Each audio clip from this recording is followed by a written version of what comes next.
Hello, everyone. Welcome to the Happiness Reset at Work campaign, part of the Happiness Challenge podcast. I'm your host, Klaudia, and this campaign is all about 5 drivers that contribute to building more satisfaction in our careers so that we can reconnect and re energize with our work in 2025. Follow me on LinkedIn and subscribe to my Substack newsletter for topic summaries and free tickets to my February webinar on the happiness at work. Also visit happiness.challenge.co.uk/courses to learn more about my new online program to help you create an action plan for more fulfillment and impact in your work. And in this short episode, I share some practical hacks for strengthening our sense of belonging at work. If you are wondering why the sense of belonging is important to happiness and you are up for some reflections, listen to episode 142. But now, let's get practical. In order to increase our sense of belonging at work, we need to challenge 3 specific barriers that are getting in the way of us forming meaningful connections and friendships at work. And these are pace, proximity, and patterns.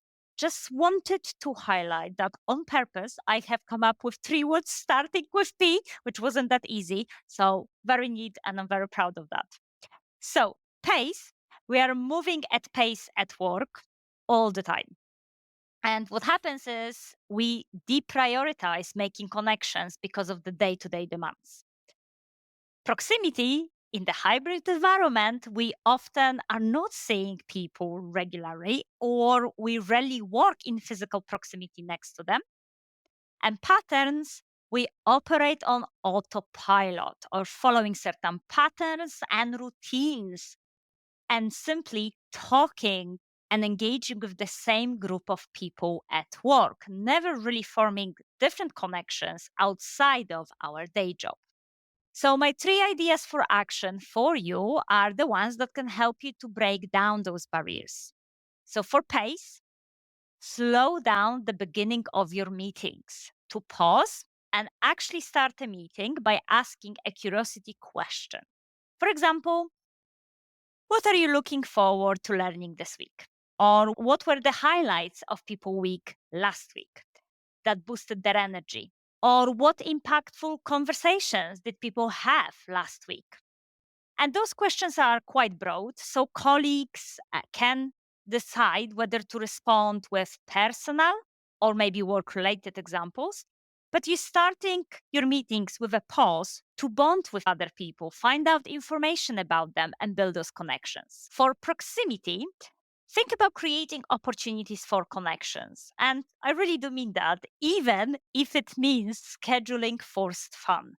And yes, we're cringing, forced fun, we don't want to do that. But frankly, it can be simple things, but we're bringing people together. We breaking down the proximity. So it could be 20 minutes to come together to exchange best gingerbread cookies recipes, or 30 minutes to discuss a podcast episode that you have shared with your team, or have a quick walk and talk meeting in the park near the office.